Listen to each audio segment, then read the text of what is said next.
What's happening, everyone? Time for another session of Malt Reviews. That's Mikey. I'm Narby as usual. We got another malt review coming up. Another very high-end product. Another sample from the master of malt. We got Glenfiddich 40-year-old. This is the 12th release of the Glenfiddich 40-year-old, and it's bottled at 46.6% ABV.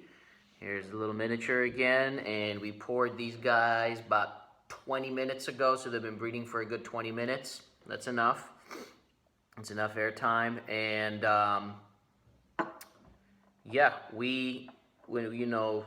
several years ago when we were getting really into whiskey, and I've shared the story before, our main goal was to try it all. So our main goal was to try it all, the old classics where we haven't reviewed a lot of those, a lot of the older bottlings, and obviously the expensive bottlings that you see currently being released, the Balvenie 40s and the Highland Park 40s, and they're so expensive, and of course most of the time not worth the money, and it's mainly made for rich people, but we can't help ourselves to really want to find out what each thing is. It's obviously impossible to buy the full-size bottle for everything, so that's why, again, we're doing so many of these miniatures. And we did the review of the Glenfiddich 30, but we've never tried the Glenfiddich 40. So here's the current release, the 12th release. A full-size bottle of this in the United States runs for around $4,000, but you could get it, since the value of the pound isn't so much, you could get it in the UK for $3,000. So it probably would be more if you lived over there, since the conversion rate wouldn't apply. But if you are in the States and you order from UK, you can get it for around $3,000. So anywhere from $3,000 to like $4,500, depending on where you are, what you have access to. So it's obviously a very high-end product, as you would imagine, from a big company like Glenfiddich at their 40-year-old. All right, without further ado, let's do this review. The color, you would probably maybe assume that it would be very dark, but it's not very dark. It's just it's more of just a regular golden color. It's not super rich, so you for sure could tell that you can't for sure tell, but you're assuming it's a mixture of bourbon and sherry casks. And obviously, I'm also assuming that it's not first filled sherry casks, because that would that would just kind of dominate the whiskey. So if it's like the Glenfiddich 30, which was a very fruity whiskey, it's going to be second and third fills, since you're aging it for 40 years. So on the nose.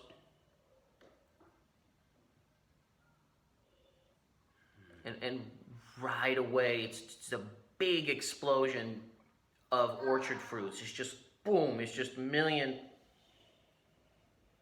just walking through a forest of fruit. It's unbelievable. I'm getting peaches and apricots and apples and pears and melons, everything, and honey and just soft buttery creaminess. It's just extremely fruity, and I don't think you could accomplish this with the first fill. Let's say they did 40 years in a first fill sherry, that would offer you something else that's amazing, but it wouldn't be this kind of fruitiness. So they're clearly not going for that. It's incredibly just complex of just a million different fruits, and whenever you experience a whiskey like this, there's always, you could tell it's fruity because it's fruity, but sometimes you can't pinpoint what it is. It's almost like fruits that you haven't tried, and we've said that before in different reviews, and it happens sometimes with whiskey. It doesn't happen every time, but occasionally there's just so much going on where it's almost hard to explain. Oh yeah, and then much like on the Glenfiddich 30, it was a really excellent balance of a lot of the orchard fruits and even tropical fruits from what we think the bourbon cask influence would impart, as well as your typical Oloroso sherry cask influence. So right now too, the immediate explosion was all orchard fruits, but now it's getting much more complex in the fruit region, and it's going all like dates and dried figs and raisins, sultanas, even some chocolate, and all the sherry notes are coming in too, and it's just going back and forth. It's really, really awesome. Yeah, absolutely. It's one of those things where you put it down and you pick it up, you're getting one thing. You come back, you're getting another thing.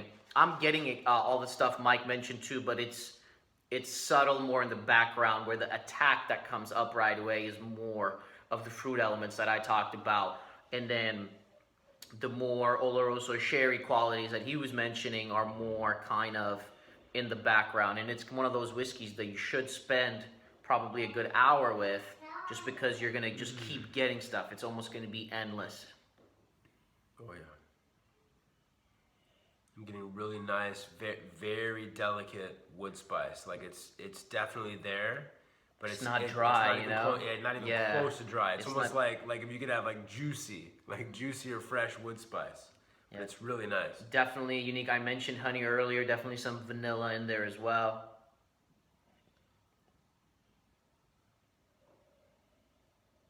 And just almost like you got a nice thin French crepe with butter, and just sprinkle some sugar on it, and that's it. Just butter and sugar in the crepe. Oh yeah. Yeah, definitely like a French breakfast cafe here, like croissants and butter and cream and everything. Vanilla.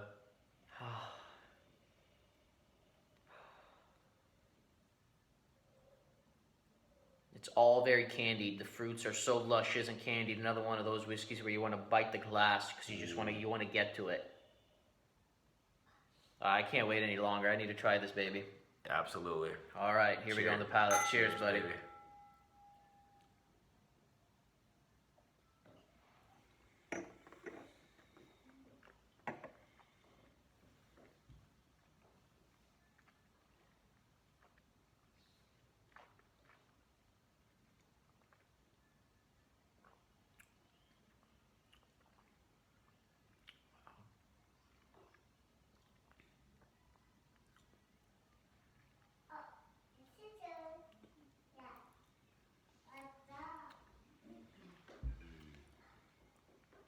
So tasty. It's almost the first thing that comes to mind is it's like unfair. It's too drinkable. Oh my God. You're getting that explosion of fruit. You're getting some light dryness that suggests that it's been in casks for some time, which I like. I like knowing, feeling like if I drank this blind, knowing that I'm drinking an aged spirit, even though I would never guess that this was 40 years old. And it's a combination of that wood spice in the back with a little leather, and oak, a little like light pepperiness, and then it starts getting creamier, and that butter and that pastry, and then to the front where it's all those fruits that we were mentioning. Not as fruity as on the nose. That would be impossible to accomplish on the palate. At least I've never experienced anything like that. You usually get so much more on the nose, but it's 3 layers for me. The oak, leather, tiniest bit of pepper, and then it gets creamy, pastry, and fruity. It's just kind of like that. Yeah, that's awesome. Yeah. Yeah, no, I'm loving the dryness of it. It's definitely drier than the wood spice on the nose, but not too dry at all, because I can be a little sensitive to that. And it's very unique. I'm getting a lot of actually clove and nutmeg and ginger and those kind of interesting spices that I didn't get as much on the nose. That's kind of the bridge between the bourbon and the sherry. And definitely, like Narby said, yeah, all like the French pastry, vanilla, cream, even some lemon, and then still tons of those orchard fruits. Yeah, I'm on the second, going after trying some and then going to the nose. I'm getting a lot of grapefruit, a lot of grapefruit now. I mean, definitely the theme like Glenfiddich 30, it's very fruit centric. That's for sure. That's definitely what they're going for here. Grapefruit and like blood oranges. Yeah. Wow. All right. Oh yeah. Another sip on the palate. Talk about the finish.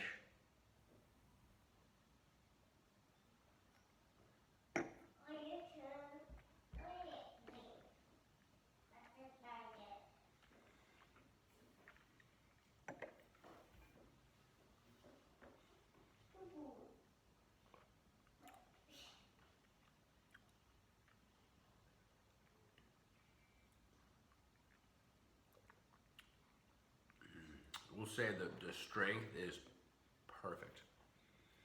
Thank God it's not 40%. Thank God it's not 40% because Oh my God.